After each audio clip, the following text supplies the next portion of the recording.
তো আজকে বের হয়ে গেলাম আমরা প্রজেক্টর কিনতে, কারণ এতদিন মনে করেন টিভির মধ্যে খেলা দেখছি, আর মনে করেন টিভির ভালো লাগতেছে না খেলা দেখতে। এবার দেখলাম প্রজেক্টরে, যেমন কথা তেমন কাজ। বেরিয়ে গেলাম মামা ভাগিনা বড় ভাই তিনজন একসাথে প্রজেক্টর কেনার জন্য।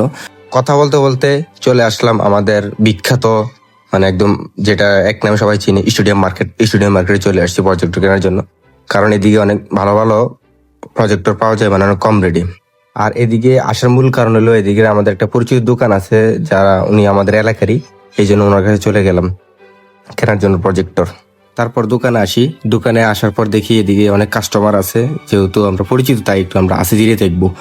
তারপর আগে বললাম যে কাকারে যে আপনি আপনার কাস্টমার শেষ করেন, তারপর আমাদেরটা দেখাই নাকি। তারপর কাস্টমার বিদেশে এসে আমরা প্রজেক্টরটিও দেখতে লাগলাম, মানে ওটার স্ক্রিনটা কেমন, একটু লো কোয়ালিটি নাকি হাই কোয়ালিটি, হ্যাঁ কেমন সাপোর্ট করে বা কালার গ্রেডিয়েন্ট কিরকম, এগুলো একটু দেখতেছিলাম, প্লাস প্রজেক্টরটাও দেখতেছি।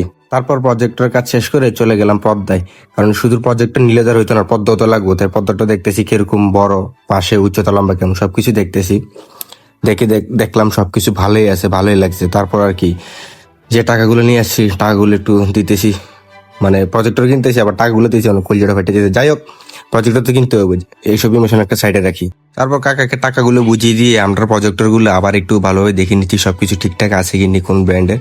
তারপর আর কি নাচতে নাচতে সবকিছু নিয়ে বের হয়ে গেলাম মার্কেট থেকে। মানে অনেক খুশি যে এতদিন টিভি দেখছি, এখন প্রজেক্টর খেলা দেখবো। যাই হোক, নেক্সট টাইম আমরা ব্রাজিলের খেলা রাত 11টায়, প্রথম খেলা হবে পর্দায়।